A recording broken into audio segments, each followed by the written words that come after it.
Hello, friends. Welcome on in. Happy Saturday and happy time zone. I hope you all are doing good. Hello, hello. It's a bee. Hi, friends.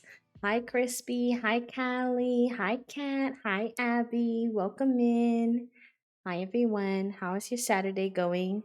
Leroy, hello. Welcome. Trifle. Hi, friends. I hope y'all are having a good weekend. Um, I'm having a good weekend. I'm very sleepy because we've been very busy. If you don't know, I celebrated my birthday last weekend, which was very exciting. But we did a birthday and housewarming subathon over on my page, and I streamed for 7 days in a row. And if you count streaming on this channel, today will be day 8. So I'm sleepy, but I am well. And we've been preparing excitedly to go meet some cats tomorrow, as a lot of you know who are part of my community. We are adopting some cats and we're meeting a couple duos for consideration tomorrow, which is a very, very, very exciting. So we've been spending a lot of time cleaning the house, unpacking the boxes, getting the room ready for them, putting out toys, all the good things. And tomorrow is finally the day. I will keep you all updated, of course. But sneaking in with all of that busyness is today, which is our very last session as an It Gets Better ambassador for this particular season of ambassadors. I was an ambassador last session and I was an ambassador this session. So I've been creating content on the It Gets Better channel for about a year now. And which is it that doesn't feel right. That feels fake. And they're currently working on accepting their next round of ambassadors. And I did miss the application period, but honestly, I think I probably would have not applied anyway, just because my little brain needs a little break, because I am a little disabled lad, and sometimes adding hosting streams on another channel can be a lot for me. So I'm taking a little break, but I hope that I will be back one day in the future. But for our very last session together, I'm very excited. We're going to be talking about neurodivergence and polyamory specifically. And although I've been on the channel for a year now and I've hosted, I think now 11 streams, I've never really had a chance to talk much about being, I've talked quite a bit about being autistic, but I've never really talked much about being polyam. So I think that will be fun. I'm excited to chat with you all today, hear what you all think, what your thoughts are, etc. And I'm going to kind of get right into it because usually these sessions, we don't have a lot of time. Erin, hello. Thank you for the follow, friend. Welcome to the It Gets Better channel. And then we have our panel of guests later. We have some wonderful humans joining me at the 45 after mark. Abby will be joining us, Amethyst will be joining us, and Samantha will be joining us and sharing some of their own experiences that might be a little bit different from my experiences, to kind of give you all a different perspective and see how it can vary from person to person, even if we do share multiple identity points. So let's chat, let's get into it, let's go. Boom. All right, so neurodivergence and polyamory, a couple important context points if you don't know me as well. My name is B. I use they, them pronouns, and relevant to this particular discussion, I am autistic, and that is where my form of neurodivergence comes into play, as well as depression, anxiety, CPTSD, etc. And I am polyamorous. I'm currently in only one relationship, and it is a pretty long-term relationship with a nesting partner. But you know, that may change in the future, and I have dated multiple people in the past. So that's kind of the context that we're going into this, that I was going into this research with. That's kind of my frame of reference. And as a result, I focused quite a bit on the coverage of the intersection between autism and polyamory, but I also did a little bit of research at the end about ADHD and polyamory, but there's definitely room for expansion here for different folks with different forms of neurodivergence and how that might affect them. All right. So for anyone who doesn't know, what is polyamory? Polyamory emphasizes consciously choosing how many partners one wishes to be involved with rather than accepting social norms which may dictate loving only one person at a time. And what is the connection between polyamory and neurodivergence? There's a lot, actually. There's a ton of overlap. Hi, Erin. Welcome in. There's a ton of overlap, but one of the things that was emphasized a lot in what I was reading was that neurodivergent people, by and large, tend to see the flaws in logic behind social norms and therefore not feel as compelled to follow them. And monogamy being kind of the expected social norm, a lot of neurodivergent people are just kind of like, heck with that, like I'm doing my own thing kind of vibe, once they learn that polyamory is like an option. And then another really big point that was brought up in a lot of the things that I was reading was that every single relationship has unique dynamics, whether you're in a monogamous relationship or a polyamorous relationship. Each relationship you have with a different person is going to be different, of course. But for a neurodivergent person, this can be specifically beneficial when it comes to being polyamorous, because it can help you build a support network of people who can help you meet your different needs. Without relying solely on one partner to meet all of those needs for you, or with you. So that is one other way that it can be beneficial. Hi, Toasty. Fun fact, if you don't know, Toasty in the chat, that is my partner I was mentioning earlier. Okay, so diving right in, one of the things that we were talking about a ton was communication. And communication is super important for any relationships, but it's especially important when you're holding space to have multiple connections with multiple different people, i.e. when you're engaging in polyamory. So communication can be particularly challenging for neurodivergent people, especially when we are trying to communicate more abstract concepts such as our own feelings or emotions. And then having relationships with neurotypical people might take extra care because there might be assumptions about individuals, maybe assumptions about what is known information or known expectations. That doesn't mean that a neurotypical and a neurodivergent person couldn't have a perfectly healthy, thriving relationship, but it tends to be a little bit easier for two neurodivergent people to be in a relationship because there is a general understanding and patience towards having processing differences, even if those processing differences aren't the same, right?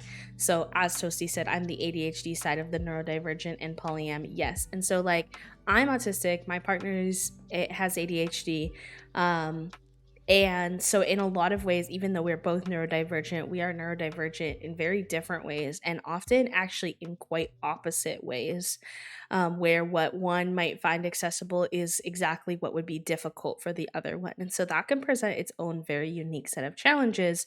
But at the same time, there's still this like mutual understanding that like there needs to be patience and an attempt to try to understand where the other one is coming from, because we know there's not an assumed incompetence, which sometimes can happen when you're dating someone who's neurotypical if you are neurodivergent, where there's an assumed like, oh, you're not trying, or you're being lazy, or like they just like don't understand that it's a processing difficulty and how challenging that is to overcome. So while I don't understand what it's like specifically to live with ADHD because I don't have that and because I'm autistic, but I do have a general understanding of what it's like to have a different neurological processing than most people around you and how incredibly challenging that is.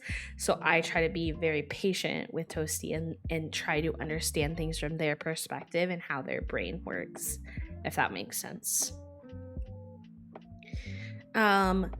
This was a question that came up in a lot of the articles I was reading, but don't you struggle with social cues? Why would you have multiple partners? Some people might find it surprising that autistic folks who sometimes struggle with social situations such as body language, context cues, tones, unspoken rules and expectations, etc. Why would you then seek out multiple partners where you have to navigate that with multiple different people? And what I found was that monogamous relationships tend to have a more normalized setup or expectations, whereas polyamorous relationships tend to have a more queer nature from the beginning because there's not a lot of societal modeling in media, in education about what a polyamorous relationship would look like. And so typically, you're going to sit down and kind of figure out those specificities uniquely to your relationships and your dynamic as a polyamorous person. Whereas as a monogamous person, although I do think monogamous people would benefit from having those conversations, I don't think they're as common because there's kind of this baseline foundation of like, what are things, quote unquote, supposed to look like? And in that way, it can be more accessible to someone who's neurodivergent. Also, polyamorous relationships can often be more regimented because you're managing multiple different people's schedules. Therefore, a lot more things have to be scheduled. I know in my partnership, for example, we do a lot with Google Calendar. I know it's kind of a joke in the polyamory community of like sharing the Google Calendar with everyone and trying to get everyone situated. And for me and for a lot of other autistic folks, that can be really helpful because it can feel really safe and predictable and like clear as to like the expectations for socializing. When are we going to be? Where are we going to be? Etc. Hi, Lav. No worries. Welcome in. I hope you're doing well. Hi, friend. I really like this quote, so I'm gonna share that with you. Also, Graham, thank you for the follow. Welcome into the It Gets Better channel. So this is said like the somewhat queer nature of polyam relationships means that they can't rely as heavily on prefabricated scripts. They must be built from scratch around the needs, personalities, and bodies of each partner. As someone who has trouble figuring out the unwritten rules of social interaction, it is incredibly liberating to throw away the rulebook altogether.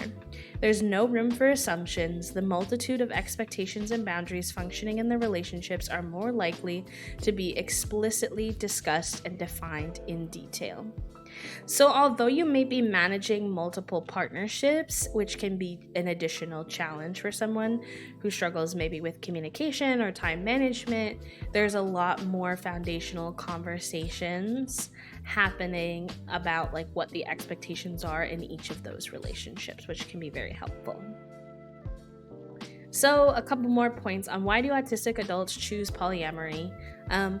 Autistic adults often struggle with making and maintaining relationships, and because of that, there's a lot of assumptions in society and in research that autistic people aren't drawn to socializing or don't want to be in relationships. However, research doesn't line up with that. That's like a societal like bias, I guess you could say. It actually shows that autistic people desire and benefit from platonic relationships, romantic relationships, and sexual relationships to a similar degree as non-autistic people or allistic people. And a lot of autistic people actually report being involved in polyamory, which can show us that the complexity of autistic relationships is often underestimated and not well represented.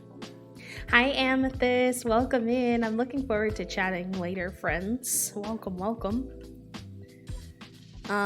More on that point, having multiple partners can also mean less time with each person, which to some people could be perceived as a negative, but for a lot of autistic people who prefer autonomy and control over their living spaces and schedule, it might be preferable. Also, leaving time for them to explore their special interests without distraction, especially because sometimes in polyamory, it's like more normalized where sometimes some partners will live on their own and have their own space in that kind of way.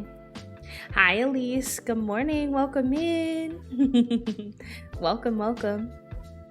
And also, a lot of polyamorous situations can include long distance relationships, and long distance relationships are often maintained through written communication, which can provide autistic people with emotional connection without feeling obligated to participate in physical interactions they may not want to have. And can help with any struggles they might have with verbal communication, auditory processing, or sensory sensitivities by like the relationship being majority through written communication. Hi, Queen. Welcome in. Hello, hello. Additionally, autistic people sometimes experience delays in social development and find out more about their identity later in life, because they spend like a lot of their childhood kind of, especially if they don't know they're autistic, kind of wondering why am I struggling with things that other people find to be really easy, and trying to figure out how to communicate with the people in their life if they feel safe to, that like something about them is different, if they even have the skills to like share that feeling, if that makes sense. So giving like a hypothetical example to this situation could be someone who didn't know, like got involved in a relationship, didn't know a lot about themselves, but that relationship is still good and feels comfortable and has been in their life for a long time, and it's not a relationship that they want to lose, but maybe during the course of that relationship they learned that they identify as bisexual or pansexual, and have never really had the opportunity to explore that part of their personality, that part of their identity, that part of their sexuality, because they were already engaged in a relationship prior to learning this information, whereas a lot of other people might have learned that information at a younger age.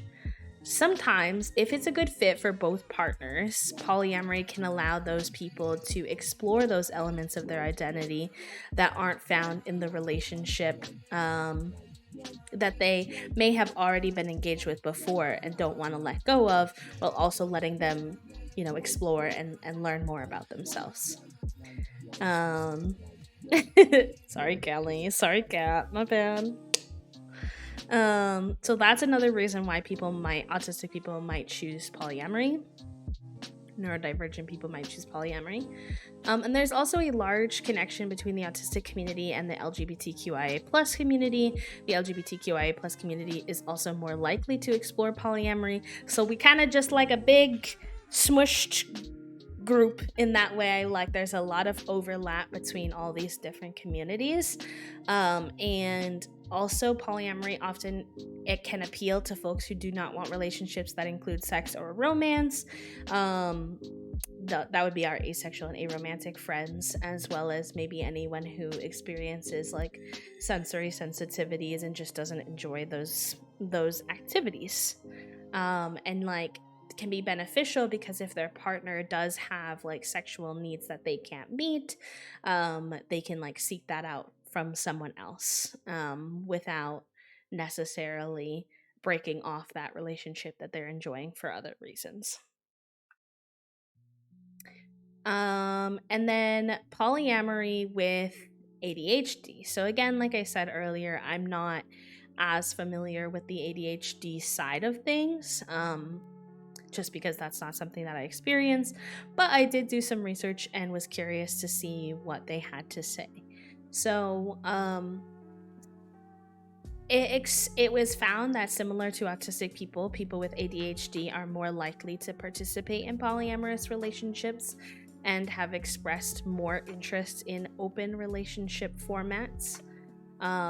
Some folks thought that this might be because folks with ADHD often express a drive for variety in their life, which means that polyamory can sometimes be the way that they can get more stimulation in their life via their relationships. The research also asked if they thought polyamory would be a challenge for people with ADHD, because of the struggles that folks with ADHD already have with communication and coordination of schedules and time. Additionally, one of the biggest conversations I saw come up on the research that I was seeing was this challenge of hyper focus. So folks with ADHD sometimes hyperfixate on certain things, and a lot of times in media we see that around like a hobby or a media or something like that.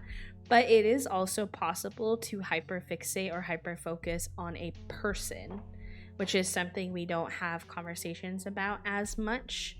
And when I was like reading the transcript from this podcast, and they were talking about sometimes folks who are in polyamorous relationships who have ADHD struggle with hyper fixating on a new partner and like wanting to do every single thing with that partner, wanting to know every single thing about them, being really overly attentive to that person because it's like they're just really enjoying their company in that moment. And then when that hyper focus kind of wears off, there's the challenge of like the dynamic of that relationship changes, and sometimes if that partner doesn't understand what's going on, they can feel like all of a sudden you pulled away, you stopped. Like, why were you being so like romantic and supportive and attentive, and then now you're much more distant and much more like low key about our relationship, and that can be perceived as hurtful if they don't understand what's happening. Additionally, sometimes when you hyper focus or hyper fixate on a person because that person is like new and exciting, that can leave you not enough time, energy, brain space, spoons, etc. to give attention to your more longer standing or familiar partners that you've had, and that can lead to feelings of neglect or a lack of connection. So that was like a challenge that was frequently brought up in what I was reading about. And it was really interesting because I one thing that I noted was when I was reading these articles, I felt like when I was reading about the autism side of things, which was where I started, there was much less of an emphasis on the challenges that autistic people might face in polyamory and much more of an emphasis on the positives and the ways that polyamory can be a positive benefit to people with autism, or the ways that autism or autistic people can do really well in a polyamorous setting. Whereas although the research shows that people with ADHD are more likely to participate in polyamory, there was much more of an emphasis on the deficits or the challenges that a person with ADHD might struggle with in terms of polyamory. And I think that that's like maybe from a societal bias that we have, that like we talk really negatively in society about the traits that come up for folks with ADHD. So struggling with like keeping those commitments, struggling with the time management, struggling with like balancing your amount of connection you have with different people in your life. And like those are all true and they do need to be talked about. You can see that I obviously included some of that conversation here, but it was bothersome to me that there wasn't also an acknowledgement of the strengths of people with ADHD and how that might help them benefit in a polyamorous setting. There was one when I was listening to the podcast transcript, and he was basically talking about how sometimes in relationships the tendency is to try to quote unquote fix the ADHD, and well, obviously like managing your symptoms and finding systems that work for you and work for your brain and work for you and your partner is important. You can't fix ADHD. It's not going anywhere. The same way you can't fix autism, you can't fix neurodivergence. Like that's not how it works. So that's like a very ineffective solution. Instead, looking at like what is the core issue, and then in what ways may some of your behaviors that are like because of your ADHD, in what ways may those behaviors be like aggravating a deeper issue? So focusing your attention on like, is it a lack of communication? Is it a like time management difficulty? Is it like, how can you work on those things rather than focusing on like, oh, it's because of your ADHD, like what, like you have to fix that, that kind of thing. True, which is interesting considering how much overlap there is with autism and ADHD. Yeah, and I feel like there is also bias in negative things towards the autistic community, kind of like the part where I was talking about like the social deficits, I guess, and like the struggles with acknowledging that and like navigating that, but just the way it was framed had a more positive outlook, I guess. Research us ADHD folks are great at focusing on all the different schedules and making it work. Punks. True. What was the name of the podcast? Let me see if I can. I think it was this one. I don't love how he worded everything, but I definitely thought there were some helpful points in there. Let me make sure. Yeah, I think it's this one.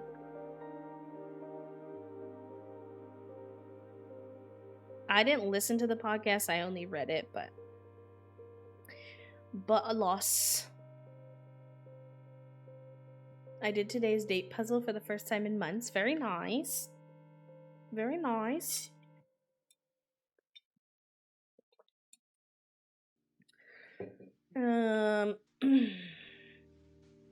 Yeah, so yeah, touching back to the you can't fix ADHD, he basically said like the thing about like navigating what is the deeper core issue and addressing that will be way more helpful than trying to like quote unquote like fix the ADHD, and that every single relationship is going to come with its own unique challenges. And in the same way as I kind of said with the autistic side of things, in the same way that I said that like these are like autistic relationships are underestimated essentially, and misunderstood. I think that's true for ADHD folks as well, and that people with ADHD just have their own particular flavor of challenge in their relationship to work through, just like anybody else, and they can work through those things and have like thriving, connected relationships with multiple people that can be really beautiful despite the challenges that they might have to overcome. Yeah, Lab, there will. Like Callie said, there should be a VOD. I actually think It Gets Better saves their VODs as highlights as well, so I think it should be on there for quite some time. If you want to go back and see anything that I said before. So yeah, I guess I just wanted to really emphasize that point because there wasn't a lot of bullets for me to really be able to actually tell you what those positives are, because it just seems like the research isn't there, at least from what the amount of time I had to be able to invest in looking into it, which I'll admit was not a ton of time. As I said, I've been very busy and very tired. So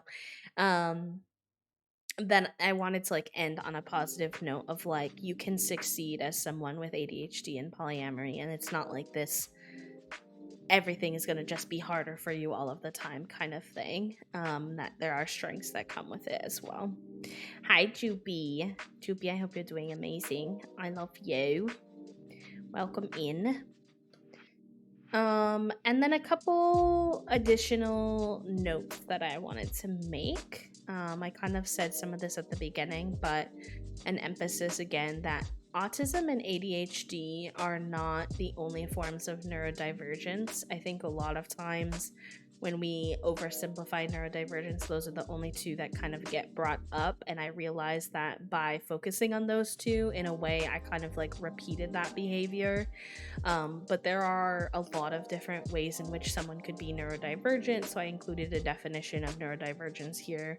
It says neurodivergence is for anyone whose brain works neurological functioning works differently than what is considered quote-unquote typical or quote-unquote normal, and presents them with unique strengths and challenges in navigating the world.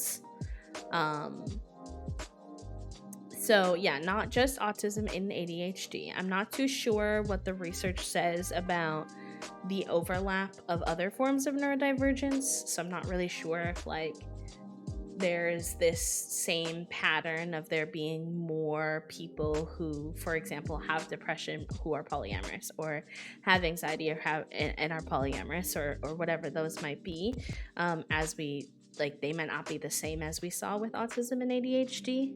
So there's definitely room to like learn more about other neurodivergent experiences and what their relationship to polyamory is. Like to expand upon what we've talked about today. And then, but I would say related to that, I made the point in the beginning of the presentation that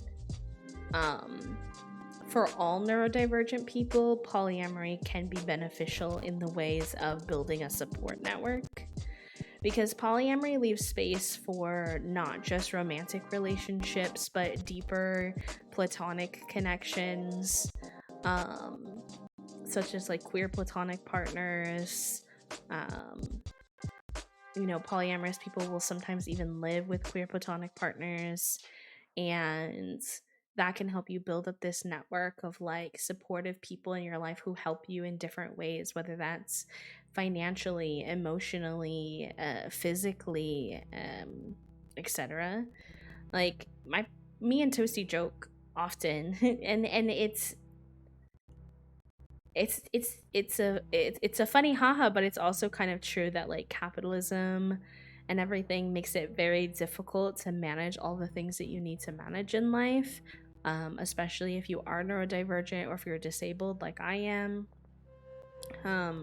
Like the world isn't really set out for you as a single human being to be able to keep up with working a 9 to 5 or even working freelance, and then also keeping up with your house and keeping up if you have kids or if you have pets and you have like friendships. Like, you see the little like Venn diagram that people post sometimes where it's like friendship, fun, work, chores, family, and you have to pick two. And it's like, we make jokes out of it, but it's truly really challenging to like find that balance on a regular basis. And sometimes being in a polyamorous relationship is helpful in that you have more people in your immediate network to help you navigate those difficulties. Maybe like, okay, like my partner and I are just two people, right? But we both struggle with like not having enough spoons to do certain things at certain times, right? And right now, because there's just two of us, if we both don't have spoons on the same day, one of us, either we have to find a unique solution, which I'm not gonna lie, unique solutions often mean extra money. So let's use as an example of like cooking. Okay, cooking is one that me and my partner struggle with a lot.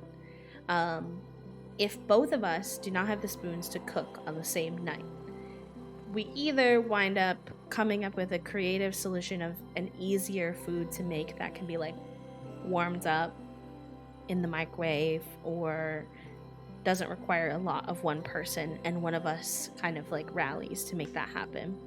Or we order food, which often is not in the budget, right?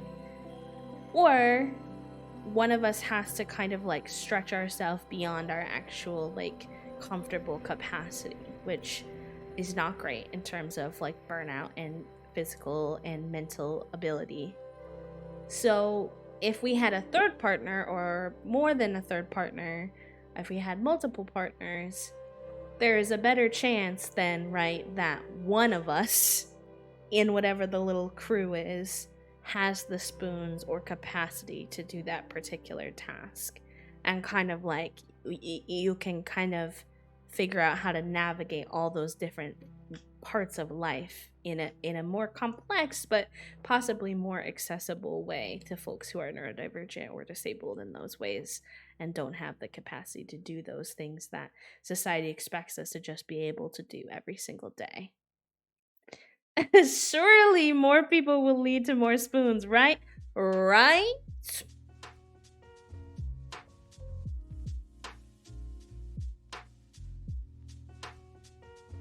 Right?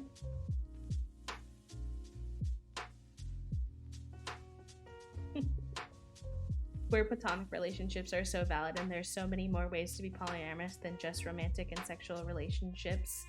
There are so many ways to love. There are so many ways to love, and there's a lot of like stereotypes about polyamory being inherently like just because people like want to have like more sexual relationships, and that is absolutely not true. There's a lot of different reasons people engage in polyamory, and polyamorous relationships look all kinds of different ways, and there's nothing wrong with the fact that if you choose to engage in polyamory because you want those things, but that is not the only reason, and I would argue not often the main reason that I hear from my friends who are polyamorous as to why they engage with it. If you don't have spoons and you don't have spoons and they don't have spoons, who is flying the plane? Same, Elise, same. It's true. It's true. It's true. Everyone has different strengths. Right now, my wife has a great handle on stuff that requires more brain power and thought, and I often have a good handle on the emotional support. If we have a third wife who could do the physical stuff the two of us can't, we would be unstoppable. That's exactly the kind of thing that Toasty and I think about a lot of times.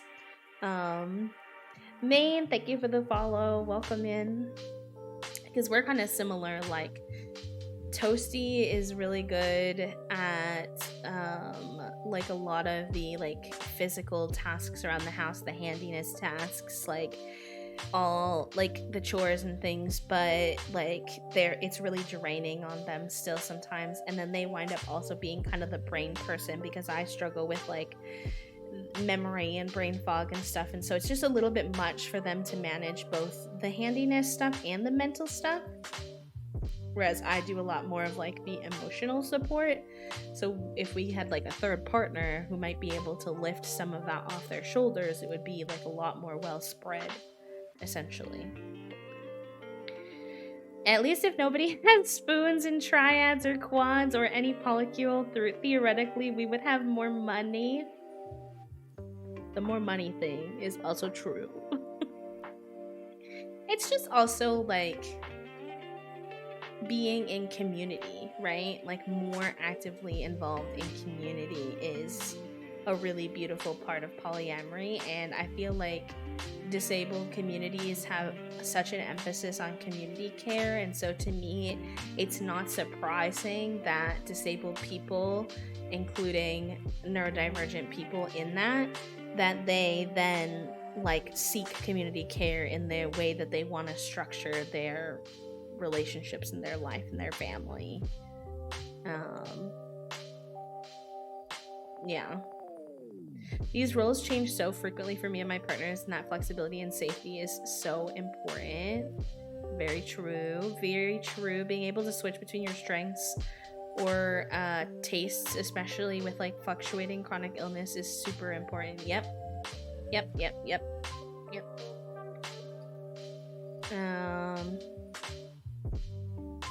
I wish I knew the words for queer platonic relationships when I was in college. My best friend was polyamorous, and we moved in together, and sorting out our emotional relationship and her love life was rough on us. Yeah. Well, it's like I said earlier, like there's not a lot of societal modeling for platonic relationships. So if you haven't been, or polyamorous relationships, including queer platonic relationships, and so if you haven't been taught about that, if you're not kind of in circles of queer circles or disability circles, you might not even know that that's like a thing, you know. No Chewy, welcome in. Thank you for the follow to the It Gets Better page. Welcome. Yeah, I definitely wish I knew that language earlier on as well. I do.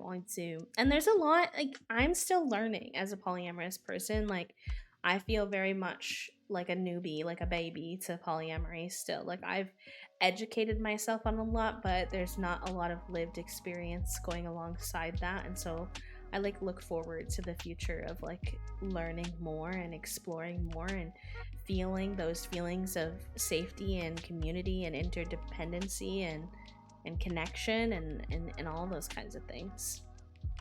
This has me picturing triads or quads as like the Power Rangers Voltron heroes coming together to fight as one giant mech, but instead it's several queers coming together to fight capitalism. And and I want to emphasize, it's not easy. It's not easy. Anybody who has been in a deep personal relationship, monogamous or polyamorous, knows that it is a constant give and take, and a constant communication. It is a lot of emotional vulnerability, and like openness. That's not always easy, but you reap the benefits of that work. You know, if you put in that work, you will also get back a lot of positive things. If you try to do any kind of relationship, monogamous or polyamorous, and you don't put in that work, it might not feel as mutually beneficial as you might want it to be. There's a constant stream of learning, adapting, and growing in terms of what polyamory is and what it's capable of being. Because it's capable of being anything that you want it to be, really. And that's what's amazing and also weird and like challenging about it, you know? So I love it. I love these conversations. Thank you all for listening to my presentation. That is all I have for you today in terms of our presentation.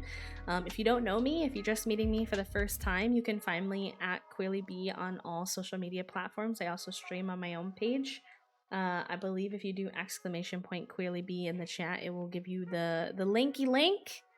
And if anyone wants to contact me about this subject or like speaking on other queer subjects, that is also my business email there.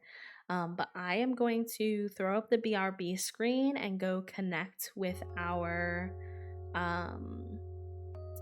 guests for the panel portion of today's segment. Make sure that the technology is cooperating with them, because often the system we have to use to get people on is not very cooperative, unfortunately.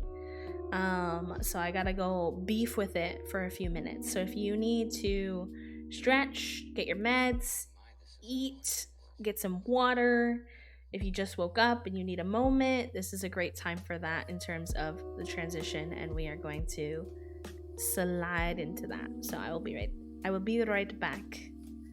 But I can't hear, so holler loud. I'll just message you on Discord, love.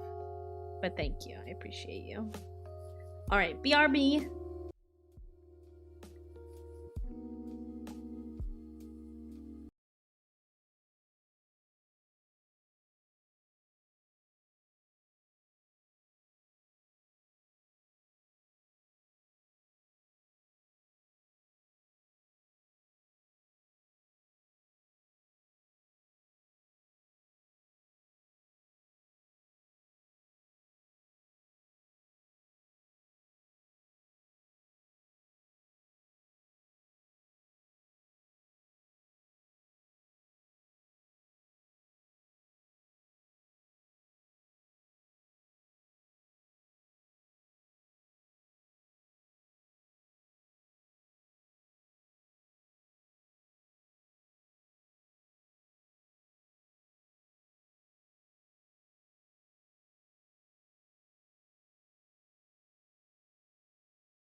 I think.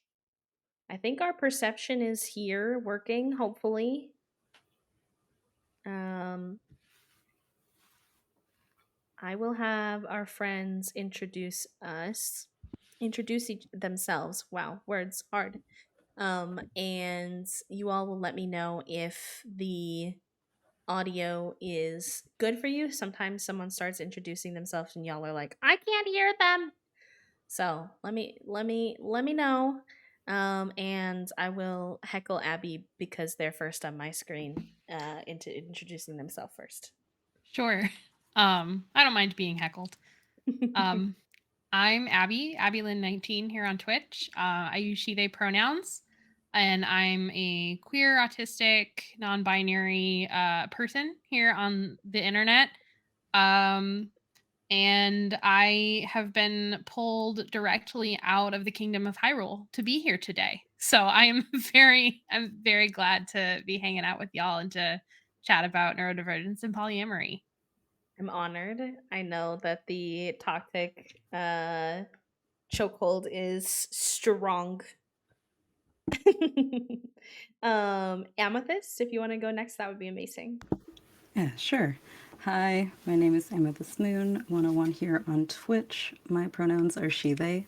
I really love to cosplay, and I have ADHD. I'm bisexual, and I'm really excited to talk about this topic with y'all today.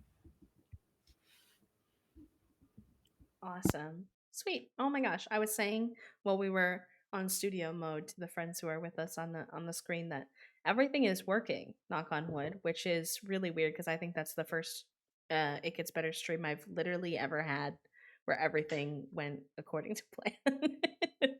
um but yeah, Samantha, if you want to finish this off with the introduction, that would be awesome. Sure. Hi, everybody. My name is Samantha. My pronouns are she, they. I'm the verbal thing on pretty much all social media, but here on Twitch, I'm Grem Frems, and that's for something that I cannot talk about yet. So it's fine.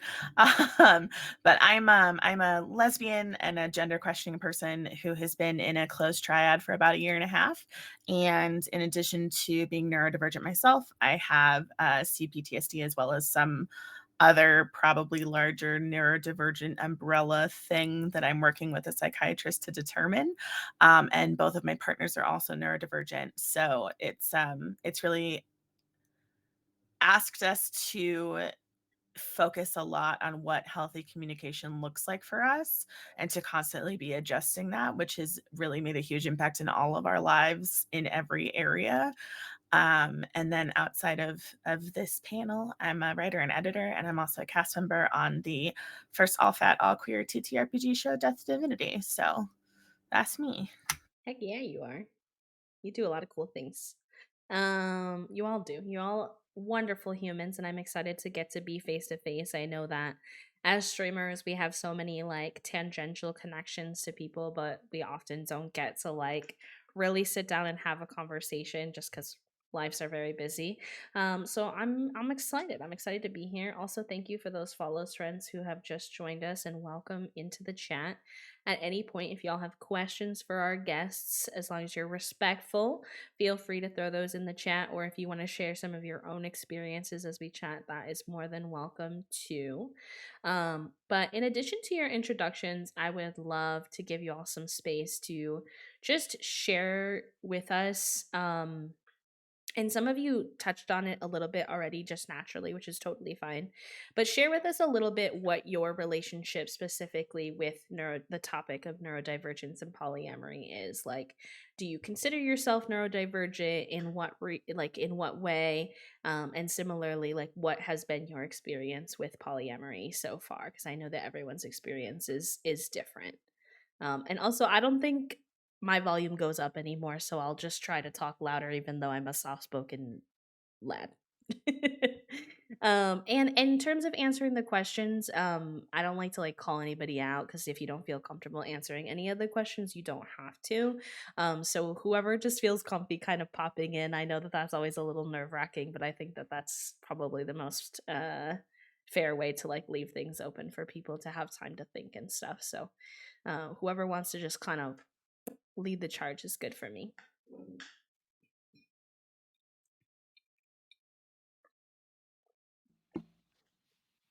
Look at all of us neurodivergent people waiting for everybody else because we don't want to be impolite, is what I think is happening. Fair enough. Fair enough. I could go. Yeah, go ahead. You go I ahead. can go. I know it's always hard because I don't want to call people out because I know that like sometimes people are thinking or they don't want, but also putting yourself out there is hard. So I get it. You got it, Abby. Let's go.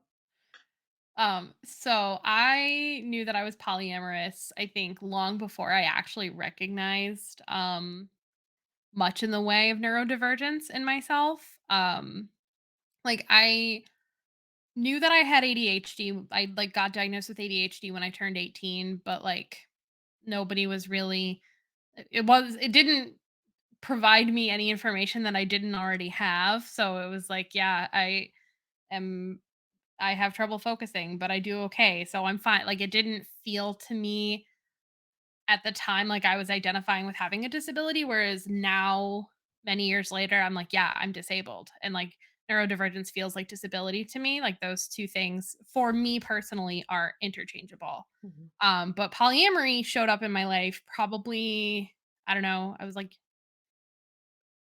20, 21. And I have been with one of my partners for 11 years. Our anniversary was just this week. Wow. Um, Let's go.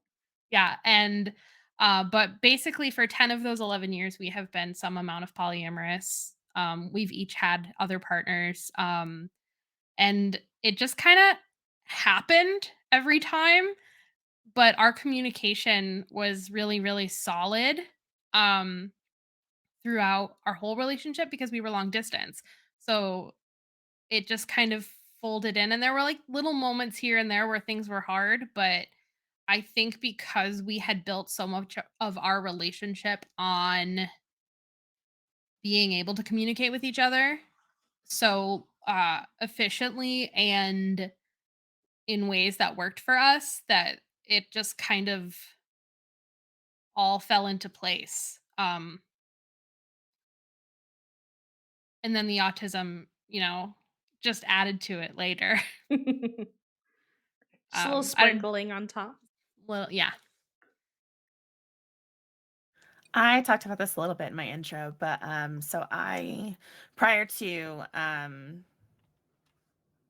get like becoming polyamorous, I guess, for lack of better Yeah. phrasing.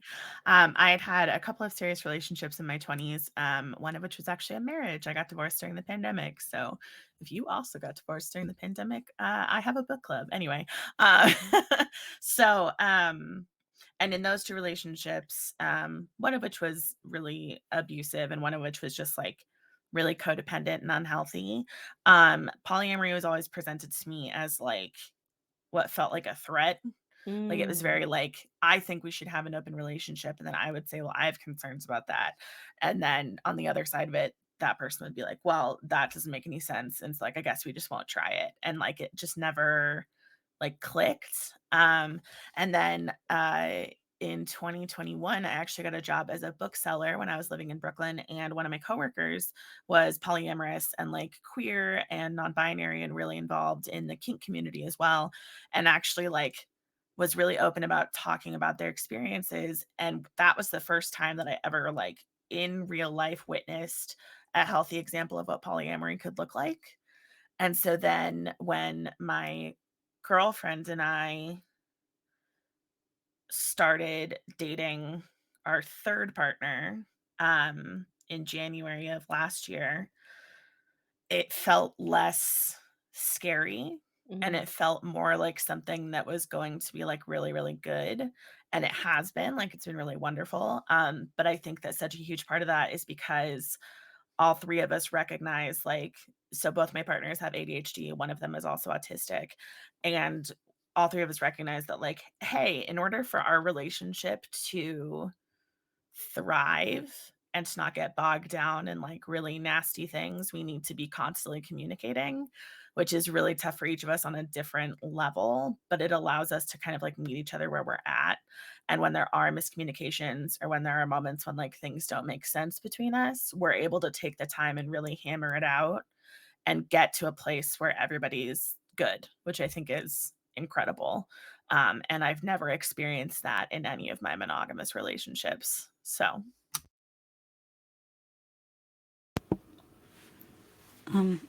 I feel like I'm definitely the baby of the group because I actually didn't realize I was polyam until about 2 years ago. So yeah, it's fairly recent. I at the time actually was talking to my current partner for since 2 years since then. During that time frame, we actually finally got to meet in March earlier this year. Due to like other circumstances, we weren't able to, but we got to, and it's been really fulfilling um, being around them. With neurodivergence, I knew I had ADHD. I got diagnosed as a kid when I was little, and I think over time I've just noticed there's a lot about me that um, you know, is non-traditional. I don't really agree with a lot of the societal norms that we've kind of had embedded in us. And knowing that there's more of a form than just one way to love people really kind of made sense with that overlap with the whole like having that sense of variety and not feeling like I have to, you know, like constrict myself, if that makes any sense.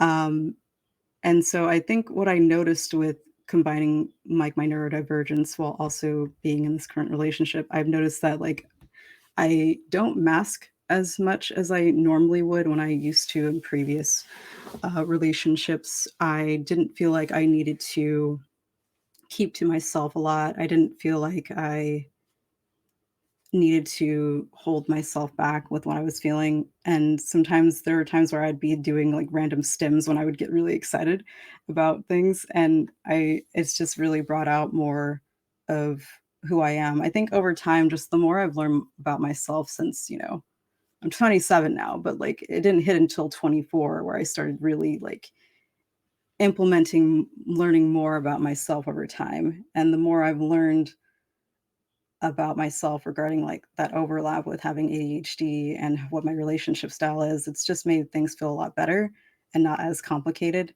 even though other neurotypical people look at it as a complicated thing Mm-hmm. for how our brains work. And so it's just interesting when I started noticing that overlap after following other people online about like the polyam chat. I really do follow a lot of his videos quite a bit, and he kind of goes into talking about ADHD as well and that overlap. And I was just like, oh, I didn't realize that that was a common thing. And so it's been really healthy to not feel like I have to be careful with how I act around certain people now. Yeah, I love that. Like the more you find out about yourself, the more you can like openly be yourself with your partners and other people in your life.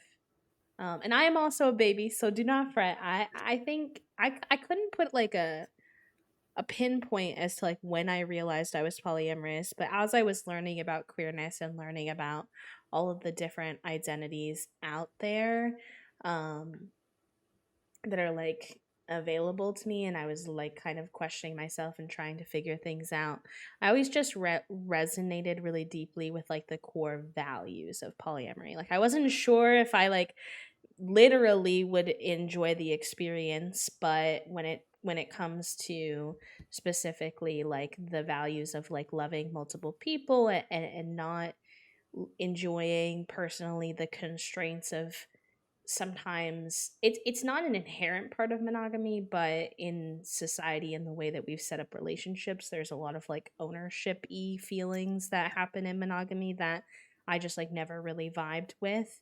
um and so, but it wasn't until I met my current partner that I is like kind of my first long-term partnership, and my first partnership with someone else who's also polyamorous, that like the exploration is even able to kind of happen. So um I'm still learning as we speak today how to do all the things, and It's interesting because my partner and I, since we've been together now almost 2 years, we only had one other time where we had another partner involved, mostly just because life has been so hectic and there's not a lot of COVID conscious people out there, so the dating pool is slimmer than it used to be. Um, and it's interesting because both being neurodivergent, we talked a lot during the presentation about how adding more people to our dynamic might make daily life easier, but also we haven't really had the spoons to invest in new relationships at the same time. Like the new part of a relationship requires a lot of energy and commitment and consistency and like getting to know someone and making time for them in your schedule that was otherwise pretty like set and consistent. It's like, oh, all of a sudden now we have to like introduce time for this new person. And so even though we've simultaneously said it would be really nice to add people to the dynamic, it also requires the spoons to do that, and we haven't we haven't figured that out yet, but it's been a good time so far. Also one of the healthiest relationships I've been in terms of communication. I've been a best friend of 15 years. We had like 20 minutes chat and realized that we have been in a queer platonic partner for very much long. Oh, heck yeah, let's go. Love that for you. Also, hello, friends who have just joined us. Welcome in. Welcome, welcome. Yeah, I feel like I just rambled, but that's fine. You all also touched on this a little bit, but I'll continue to give you space in case there's anything that you want to expand upon or talk a little bit more about. But why do you think, like, what comes to mind as reasons you think there might be such a large overlap between the neurodivergent community and the polyamorous community, at least from like your lived experiences?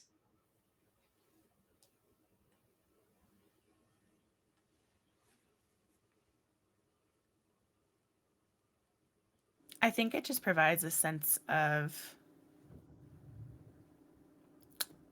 I'm going to use an example. So I'm a person who's a verbal processor. So like I have to talk about something several times with several people to like really understand what's going on in my brain. And I do that I've always done that with like partners. And then I've also always done it with friends. And then I've also sometimes done it with like certain family members. And I think being in a polyamorous relationship gives me the opportunity to immediately get feedback from my two partners because I can talk about it like with both of them at the same time. And so in some ways it helps my brain like calm. And I think that that's an experience that other people that I know who are in polyamorous relationships and who are also neurodivergent in a similar way have expressed to me that like it gives them not only a sense of stability, but also just a sense of calm, knowing that if one of your partners doesn't get it, the other one or the other two or the other three or however many partners you may have might.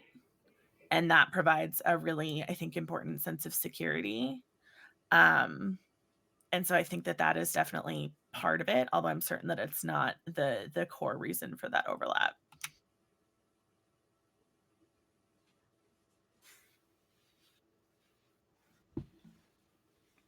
I was sitting here thinking about it and I realized that everybody in my extended polycule is autistic except for one person who I think is our token, like, allistic, non-neurodivergent person, and I don't know how they manage it. But They squeaked in there. yeah. But I think that you'd mentioned this when you were presenting, but this piece of like, like I don't like societal norms in really any facet of my life other than, the ones where you have to, be nice to people and like, I don't know, follow traffic laws and those sorts of like, I don't, it, the norms of, you need one partner and you're going to move in together and that's that. And you're going to sleep in the same bed. And, if they even talk to another person, it's going to be like I don't know.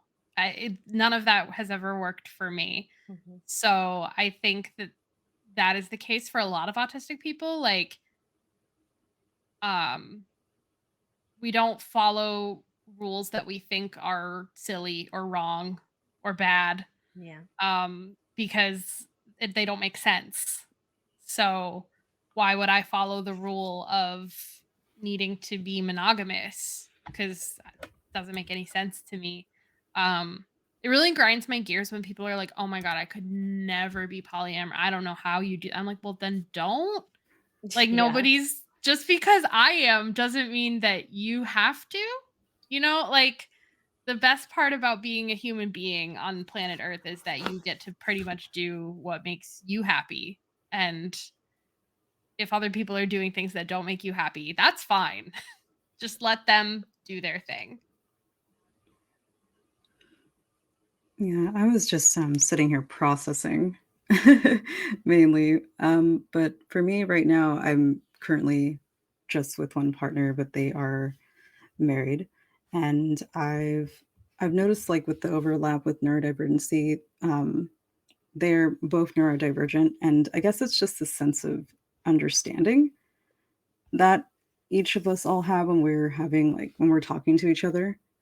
And it doesn't feel like when you talk about certain things with a neurotypical person, they might think that you might be overreacting or Mhm. overthinking stuff. And I've noticed that it just kind of comes a lot easier when you're speaking with another person who's also neurodivergent.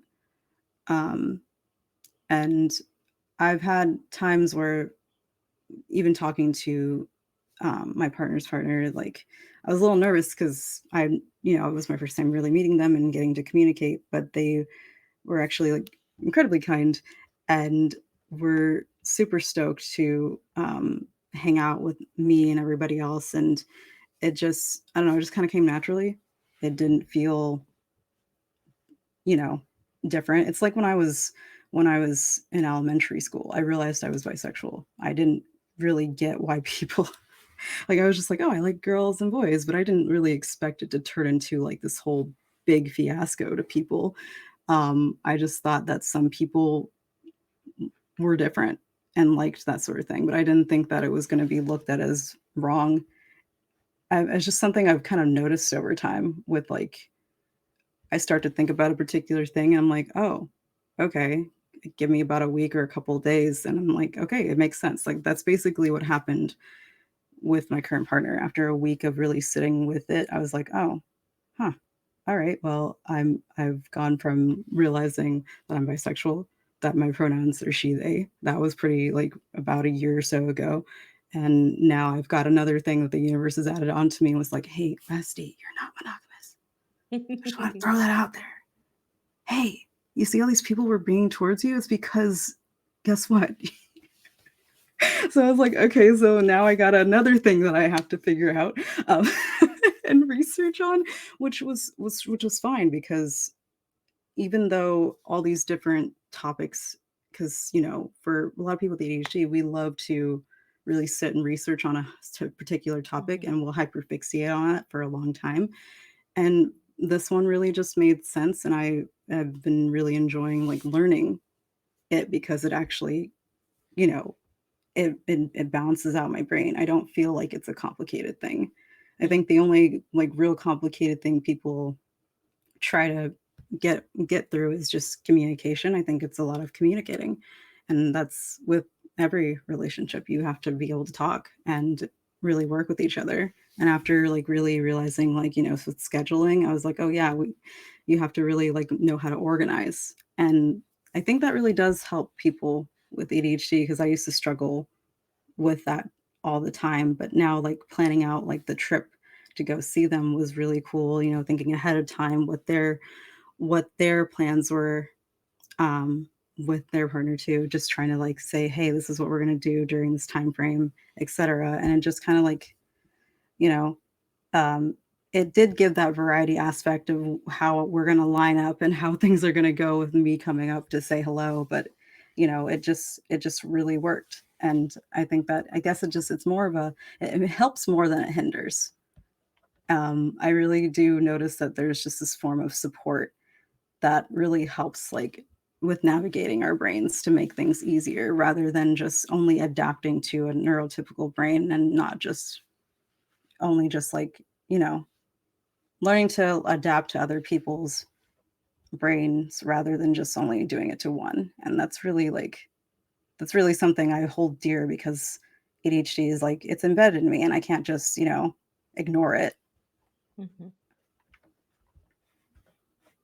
Yeah, no, I resonate with all of those things that you all brought up, and they were all things that when I was researching were brought up in some form or fashion as well.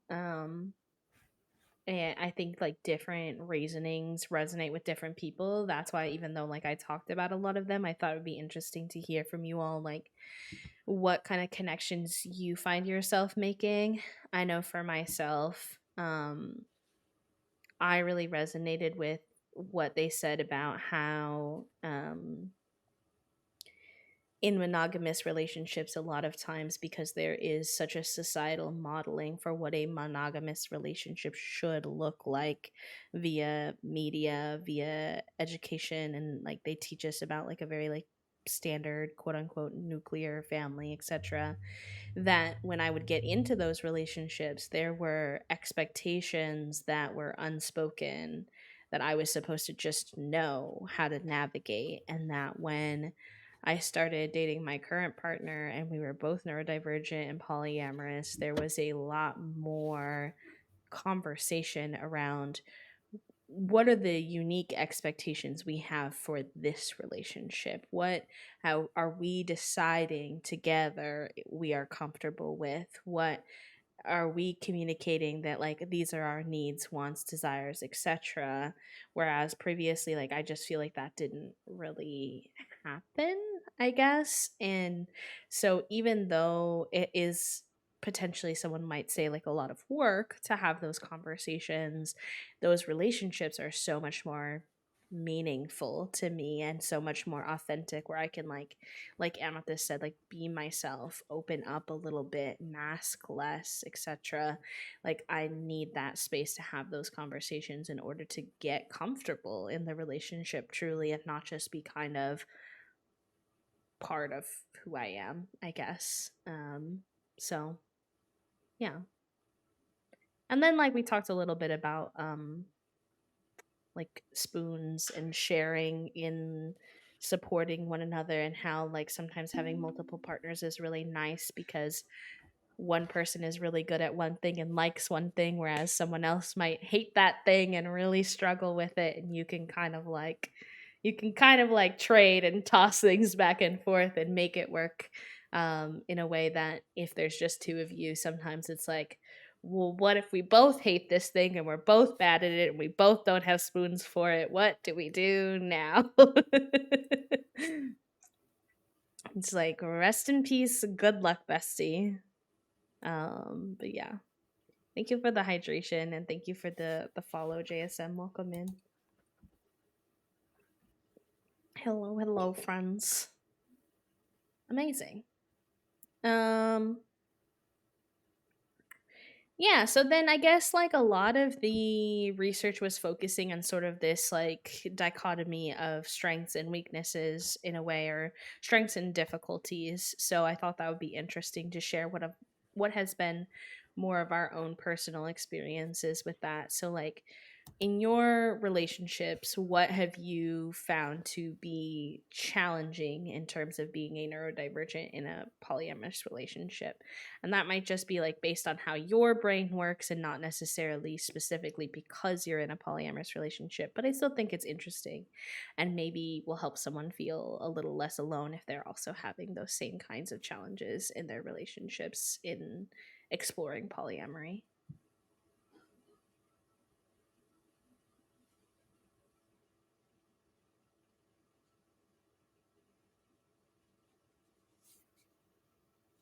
I don't want to go first again because I feel like I keep doing it. I don't want people to feel like I'm stepping on their toes. No, it's okay. I think sometimes some people just think faster than other people, so I think you're good. I think for this, for me specifically, because all of my prior relationships were monogamous and I had always felt very insecure in those relationships, for a variety of reasons.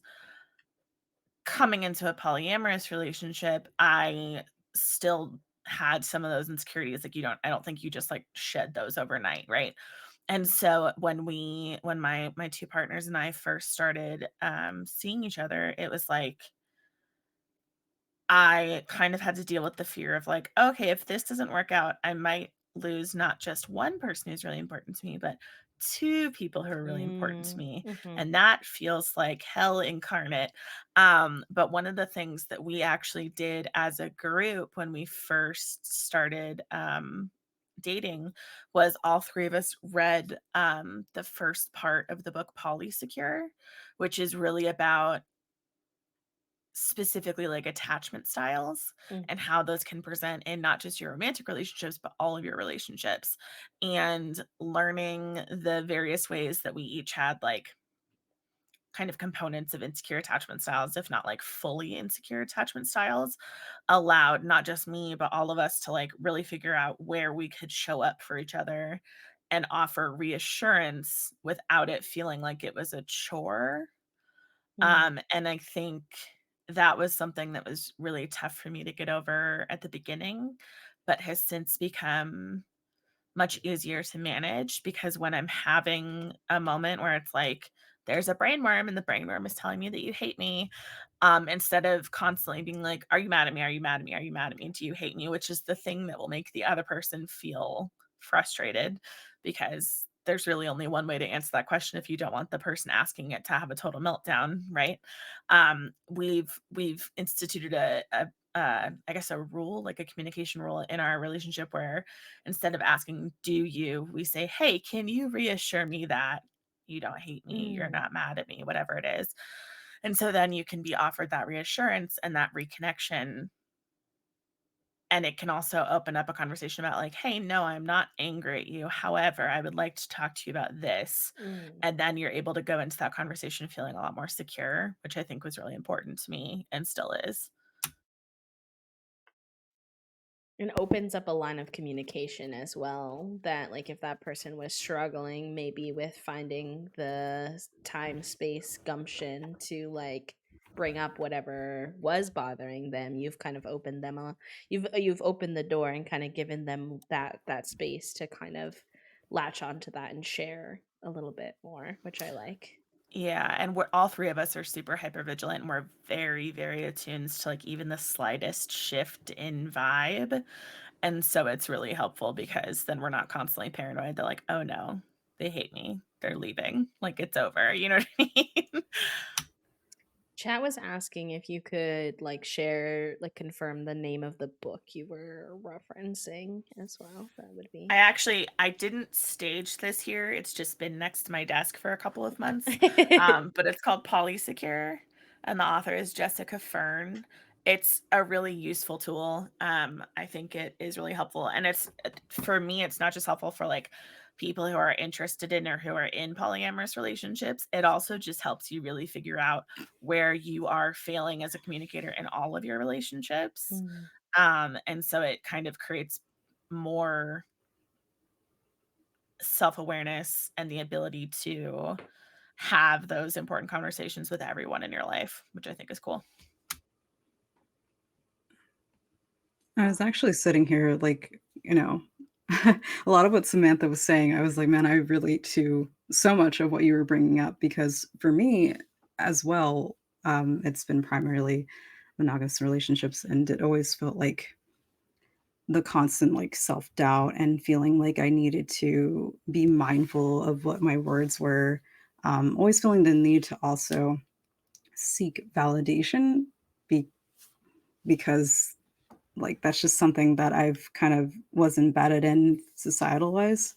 I primarily was in a lot of relationships with cis white straight men, and it was, um, feeling this need to always have to, you know, be careful about what I say or like not being able to really stand up for myself a lot. But over time, it did get better when I started noticing that that was a very unhealthy line of thinking, as well as like dealing with codependency issues. I always felt like I had to rely on other people because with ADHD, it always felt like I was falling behind. I wasn't really keeping up with everybody.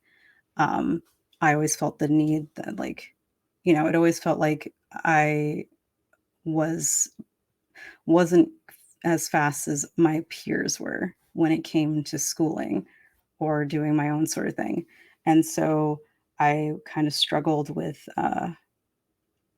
understanding that sense of power that I did have over time after, instead of like, ignoring how my brain works, it's just accepting that's how it is. And, it's really helped navigate my line of thinking, um, especially with struggling with like comparing myself to others as well.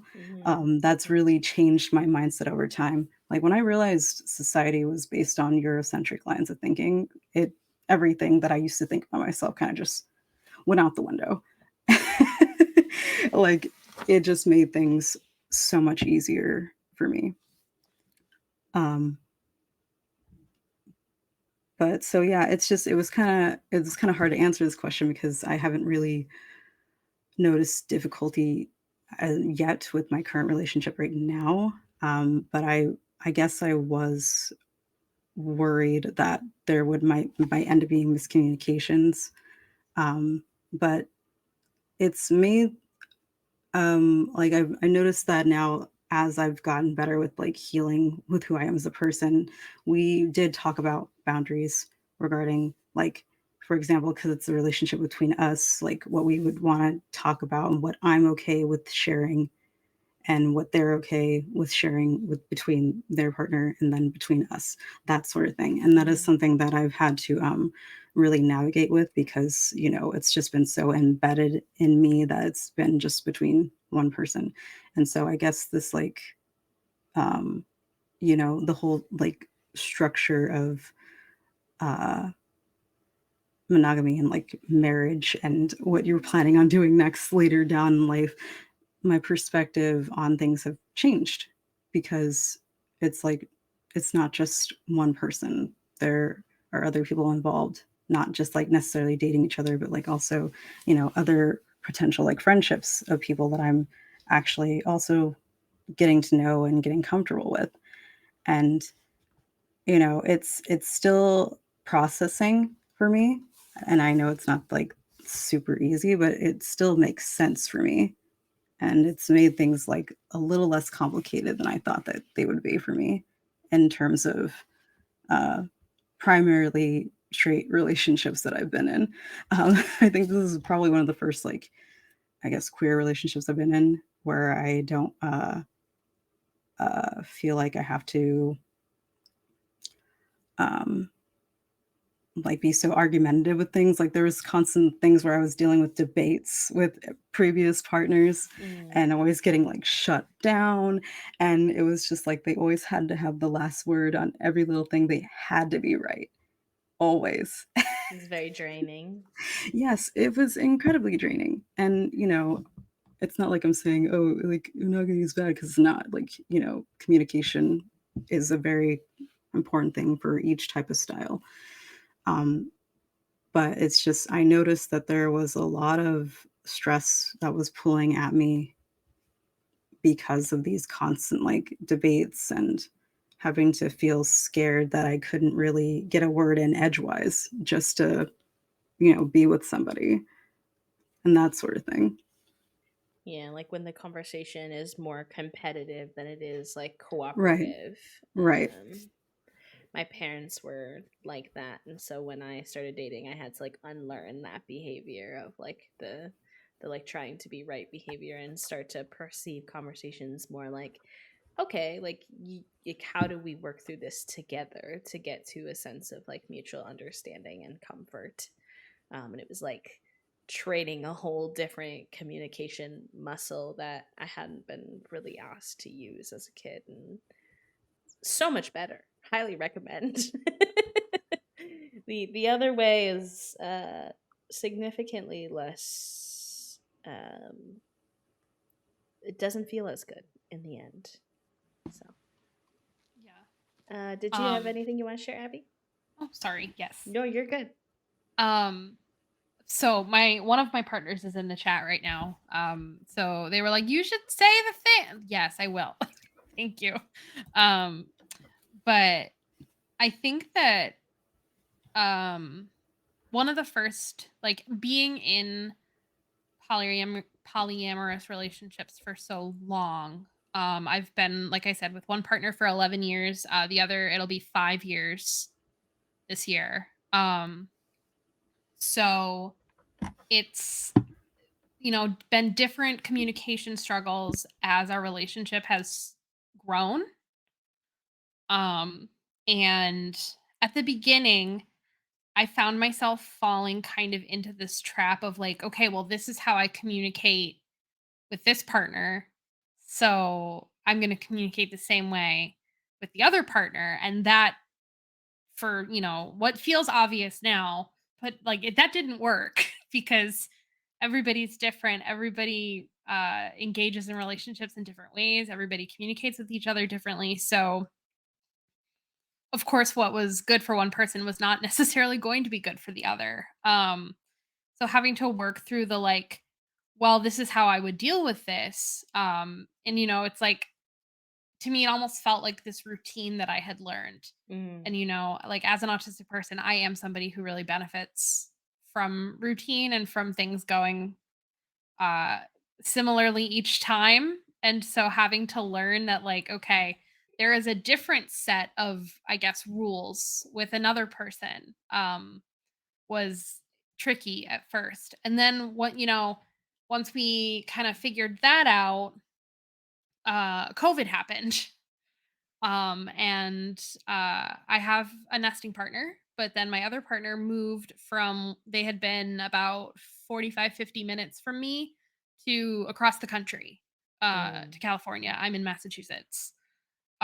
So we had to completely rework the ways that we communicate and how we spend time together and how we make sure that our relationship remains, as fulfilling as it has always been. Um, and I think something that we've both dealt with, at least I know for sure I've dealt with, is that um, I find myself at times needing just more, like, siloed time for just myself. But time is already tough when you're in a polycule because everybody's figuring out, like, how do we make sure that everybody feels cared about and attended to, and how do you make sure that yourself is cared about and attended to. And then when I feel like I need more time for just me, like, how do I make sure that I'm not neglecting anybody? Mm-hmm. um and I think that my uh neurodivergence has really uh contributed to that in a really big way. So it's been challenging, but also it's been wonderful. My favorite communication thing that's happened is that everybody has started using everybody else's little quirky language things, Oh my gosh, yes. which I just adore. It makes me very happy to hear, like, somebody will start saying something and it's like, okay, well, which one of us did that? Where did that come from? But then all of a sudden everybody's doing it. Yeah. Yep. Someone in chat said, yes, the autistic urge to believe there is an objectively correct way to behave and that you can learn it. And I was like, That yeah. say that sounded like tragic, and it is. It was tragic.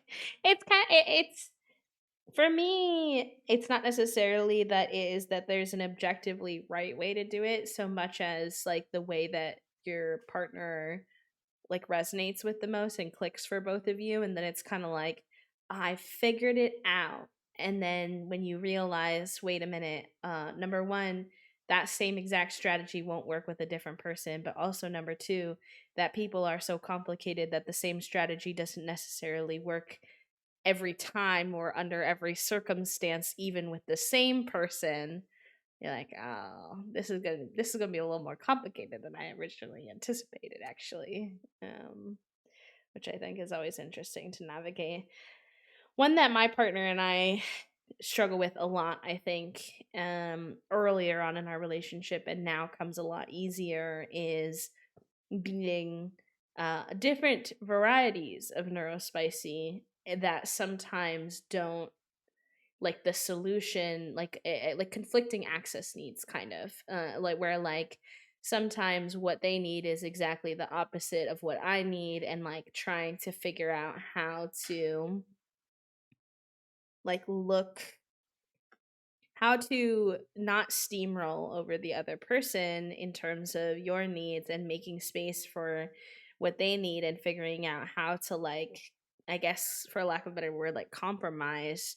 But sometimes compromising on certain like access need things is just like not very feasible. And so I don't know, it's been a challenge. I've never had to like so it could, because I've never had any other like longer term relationships. I've never nested with anybody else.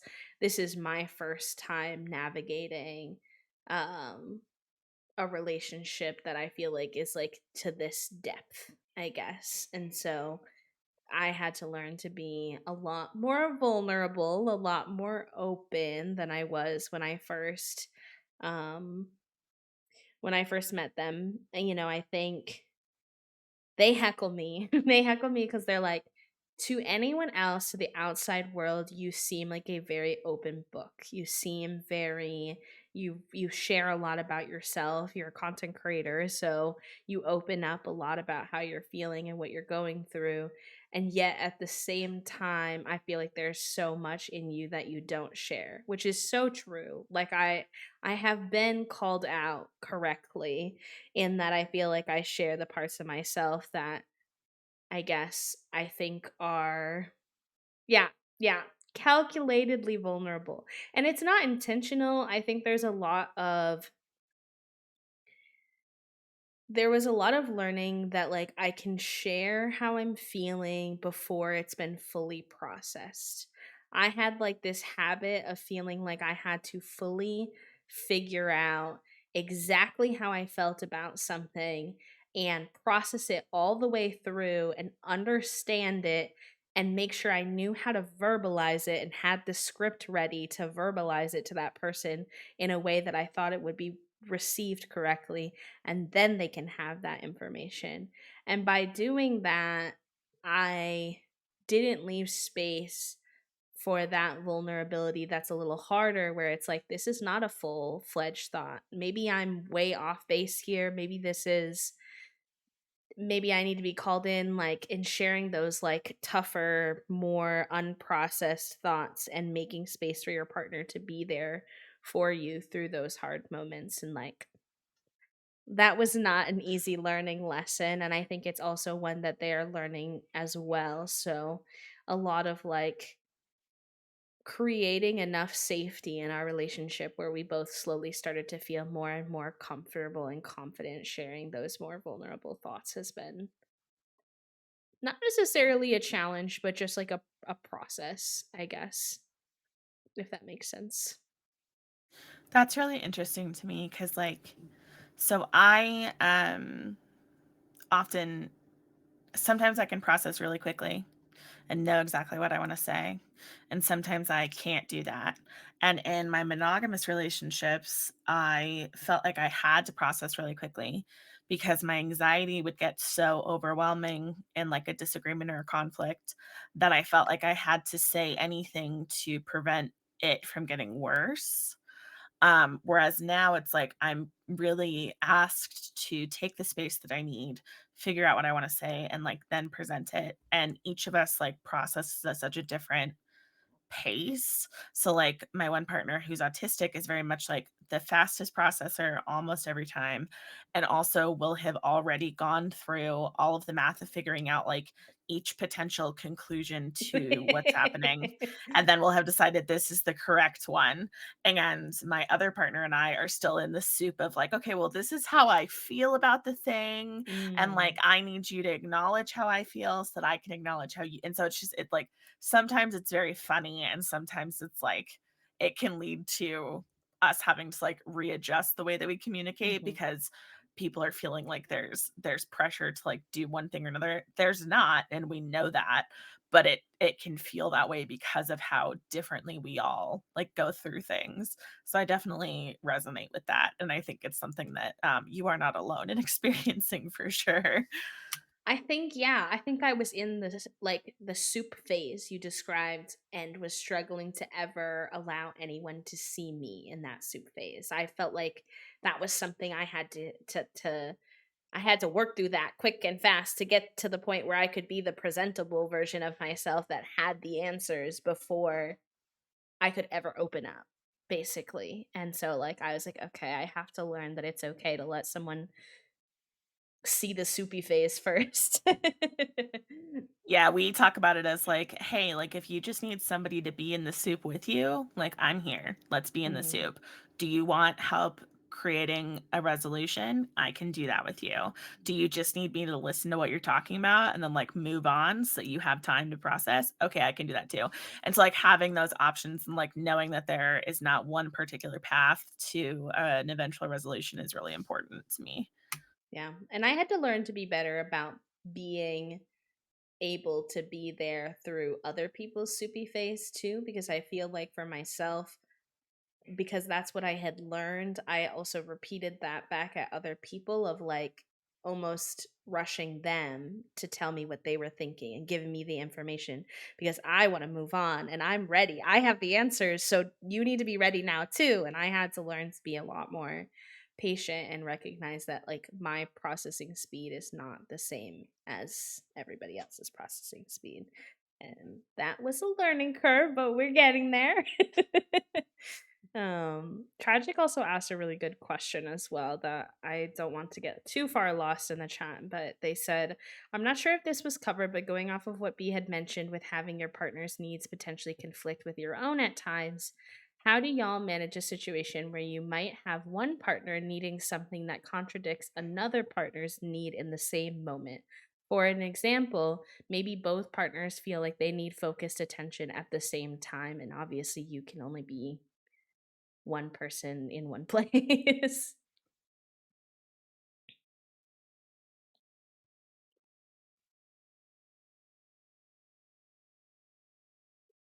My response to this in the chat was that I cry, which is always basically my answer to most things because I'm a weepy baby just all the time.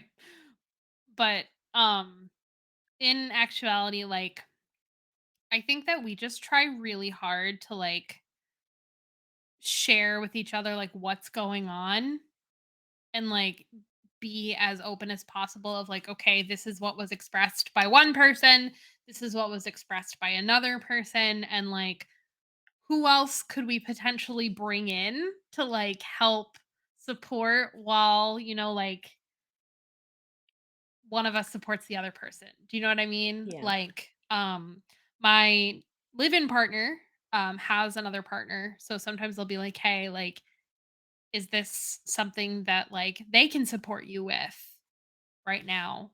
Um and so I can, attend to long distance partner who does not have somebody else in a romantic partnership. Or it'll be like, listen, I really have to focus in on this thing right now. Let's connect later. And because like the reality is that you can't be in, the same place at the same time. You do have other people. That's very true. You have lots of people.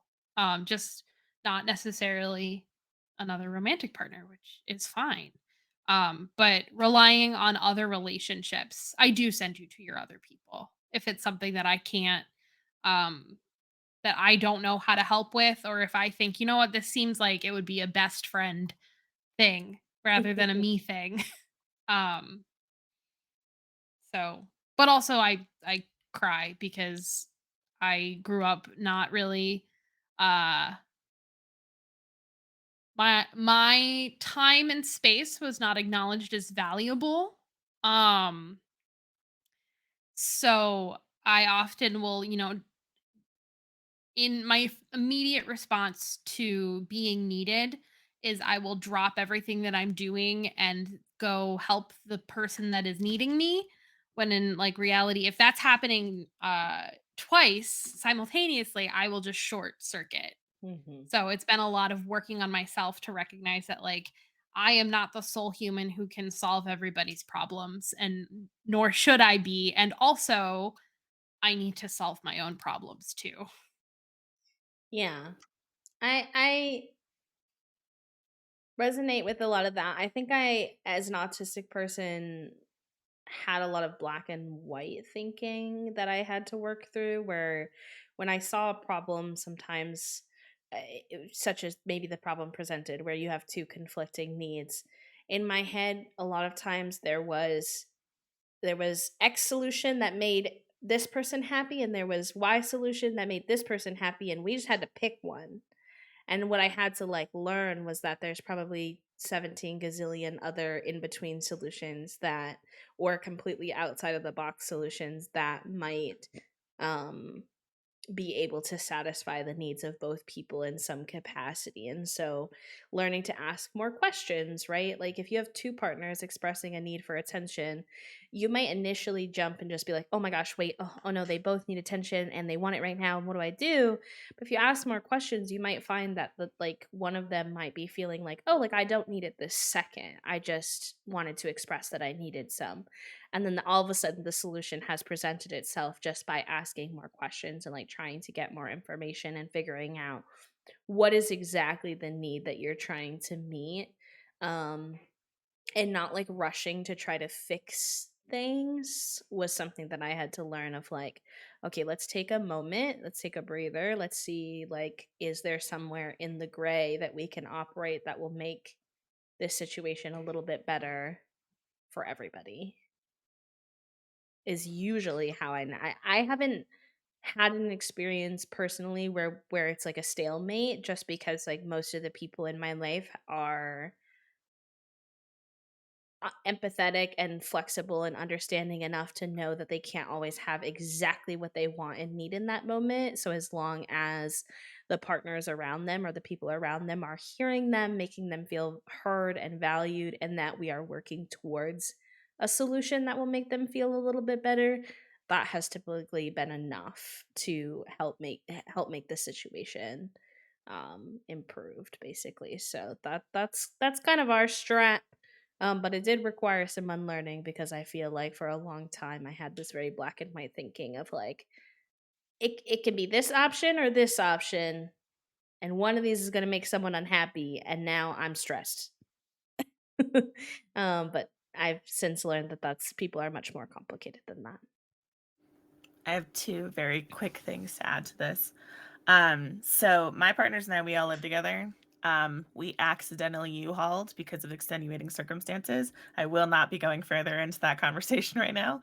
But because we all live together, there are situations that arise where like one person is really like, hey, I need like space right now. Not because I don't love you, not because I don't want to spend time with you, because like I just need to be like in a separate room by myself for a little bit. And then somebody else would be like, okay, but like I really need some concentrated time. And so we've developed this really cool system that my one of my partners came up with, where we do like an emoji check-in. And so if one of us is feeling like a certain way about the way that another person is behaving, or like my needs aren't being met while someone else's are being met, and it's making me like things feel hard, um I can send our like particular emoji, because we each like have one, send our little emoji to our little text thread, and then they send one back, and it's a no pressure, like no time limit way of checking in. And it basically just means like, hey, I love you. I still love you. We're still good. But then there's no further conversation after that, Mm-hmm. if there doesn't like if that doesn't suit anybody's needs. And it's very, very helpful for kind of putting the brainworms to rest. And if like when one partner needs something and the other partner needs something else, and I'm kind of in the middle, it gives me a very quick way to like check in with everybody and then like try to moderate to the best of my ability. Mm-hmm. And I think moderation in a triad is hard. It's a hard thing to learn, because you don't want to come down as like attacking somebody if you agree more with one partner over the other, and you also don't want anybody to feel like they're not being, like, heard Mhm. or that their words are being misinterpreted. And so that's something that, like, we're really working on kind of constantly, is how to meet everybody's needs even when they're conflicting. And that's one of the ways that we're able to kind of, at least, like, calm the waters and make it feel less like an emergency, if that makes sense. Yeah, no, it does. And having those like easy access checkpoints for communication that don't require as much spoons. It's reminds me of sometimes conversations I've just had with friends where it's like, sometimes all I have uh to let you know that like I see your message and I hear you is like a little heart reaction. But if you can give me that, that still helps me so much to not anxiously sit and be like, did they see it? Are they mad? Like, what's going on? It can be this like small touch base of like, I don't have the spoons to give you a full fledged answer to this quite yet, but I saw you, I heard you, I appreciate that kind of thing. Um, Somebody was saying that they like the way that you word things, and I was like, I think it's. I mean, yeah, the writer's showing through there. It's the I've been working in digital and print media since 2010. That's what that is. Yep. Yep. Mm, yes, amazing. Well, we only have about like 5 minutes left, so I do want to make space for talking a little bit more about if there are any moments of like on the contrary, what have been things that have been really positive? Like how has being neurodivergent been a strength in your in your experience being in a polyamorous relationship? Um just because I think that is important and a good way to end, because I love reading chat accidentally, but also I think it's important to acknowledge that there are positive elements to it as well. I'll repeat the question because I don't know if Amethyst was like fully sat before I started. So also to be try to make sure that everyone knows what we're talking about. I was saying we have 5 minutes left. So the last question I kind of wanted to ask was just what has been like a what has been positive or like a benefit to being neurodivergent in a polyamorous setting, essentially.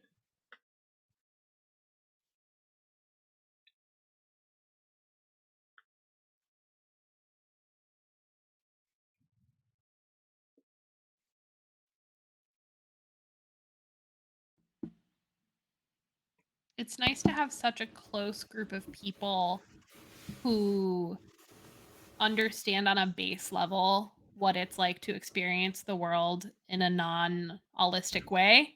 Hmm. Um and to not have to fully explain myself in, if I'm having a hard time or if I'm, reacting because I'm having a great time. Um oh, bye Apollo. Um it's just I feel very understood, and it is just lovely to have that in more than one partner. Yeah. Yeah, the base understanding of being neurodivergent, even if you are neurodivergent in different fonts, is very nice. It's very affirming.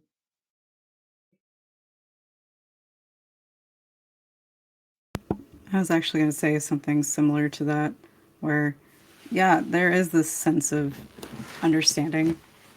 You don't feel like you have to, I don't know, be so mindful of how you act, because I know for some people, when they saw me unmasking, it was looked at as being too much or childish, or like, why are you being so hyped up right now? I don't understand. And it's just, for me, it's just like, this is just how I respond to things when I'm really excited. And yes, like with people with ADHD, we do experience emotions pretty high compared to what other people might think is the norm. But it's actually a nice balance to see when my partner gets excited when I act that way around them, along with seeing how they talk about me with their partner as well. And it's just like there's just like this common like fulfillment where I don't feel as fearful to be myself around them as well. Um, like earlier when we were bringing up about, for me, like it was this combo of, oh, everyone's talking about being scared of or keeping to themselves. Me, it always felt like I was worried that I was being too open Mm. about things. Like for me, it's just a sense of, oh, I feel too open. But um, this constant reassurance that I can actually have that makes things a lot easier for me. And pretty much with everyone within the group is also neurodivergent as well. So it's been kind of nice to just not have to feel wary with, oh, you didn't do this particular thing. That's fine. We can move on to another topic and go from there. And I really like that. Or if, like, for example, if my partner is busy with theirs, they also will let each other know, like, hey, my spoons are at this level today, or I have this particular thing that we're doing today. I'm really sorry, but I'll let you know how we're feeling. And that's been like a thing that we were talking about, is to like, where exactly is our spoon level at today? And how can we go from there to really balance that out with each other? And that's been nice to actually implement that more into my life, because for a long time I didn't know that that was a thing, for the spoon theory. And now it's like, oh, yeah, this is great. I can now even implement this with other people so that they know that the reason why right now I'm probably not as responsive or tired is because right now I'm dealing with ADHD burnout and I need a few days to really recharge and that sort of thing.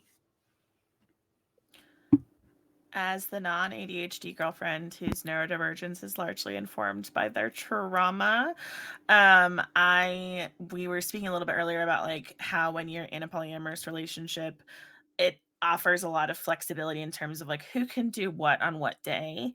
And so for me, one of the things that I'm always really excited to be able to bring to our relationship is like if there's a bunch of stuff that needs to get done and it's not like super physical stuff, because I am disabled and chronically ill, so physical stuff can be tough for me. If it's like administration stuff, like making phone calls, which is something that both my partners hate doing. If it's like talking to the family and like coordinating, like scheduling stuff, which can be really, really taxing for both of them, I'm on it. And so it's really nice to like have that ability to just like create balance with each other and then use our individual strengths to bolster our relationship as a whole so that no one ideally gets burnt out from trying to overtax themselves to do everything that needs to get done. And so that's been really, really lovely. Yeah, getting to bring forward like the things that you can do is something that like I've had to learn to reframe some of my thinking in terms of it used to be like, oh, I can't do this and I can't do that and I can't do this. And then I felt like, oh, I'm not like doing enough. I'm not contributing enough. Like I'm putting too much on my partners. But what I've started doing is looking like, okay, I can't do that, but what other way could I make their life a little bit easier? What can I contribute? What do I have available to me in terms of spoons or physical ability? And it's really nice because they appreciate that just as much. Like they understand that there are certain things that I'm not able to do for certain reasons, and they don't hold that against me. Although the anxiety is always something I'm working through, but they're very much appreciative of just seeing that like I'm making an effort to try to contribute and make their life easier when I see that they're stressed or they're going through a hard time, etc. So that has been very nice and good so far. Um, this has been amazing, really wonderful conversations, especially all the contributions that chat has also been making about their experiences. So, thank you all for being here today. But we do have to free up the channel for whoever else will be on after me. So, we probably have to wrap up here. If we could get some shout outs, mods, in the chat for our guests again, that would be amazing. Because if you enjoyed what you heard today. These wonderful people all do their own things in their own corners of the internet, which is, go support them. They're cool. Oh, thank you all for being here. Thank you Thank so you for the much. invite. This was great. Yes. Thank you for Thank having you us, for B. having This us. is awesome. Can't believe it's my last stream here for a while. I'm gonna miss it. But it was a great one to end off on, so I'm excited. All right. Bye-bye, friends. Thank you. Bye. Bye. Bye.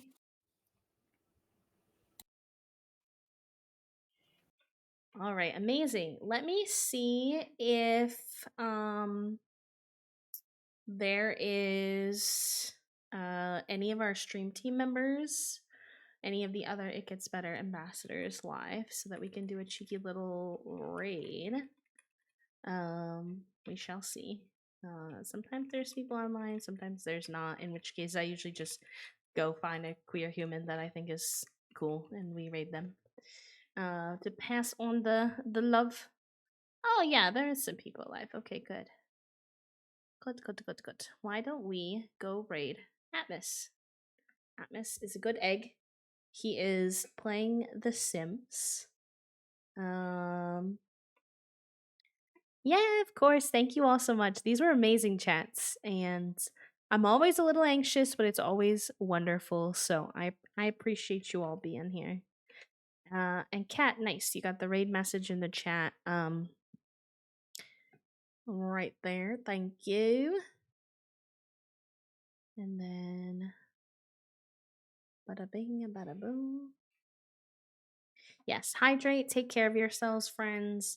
Take your meds, stretch, eat, all the good things. I won't be on this channel for a while, so if you want to see what I do on my corner of the internet, twitch.tv/Queerlybee, we would love to see you there. And hopefully I'll be back in the future, whether that's to be an ambassador again or to just do work with It Gets Better. I'm always down, so I'm excited. I'm very excited for the future, see what kind of happens. But have fun with Atmos. He's wonderful. I promise y'all will have a great time over there. He is one of my good friends. So enjoy, and have a good rest of your weekend. Goodbye.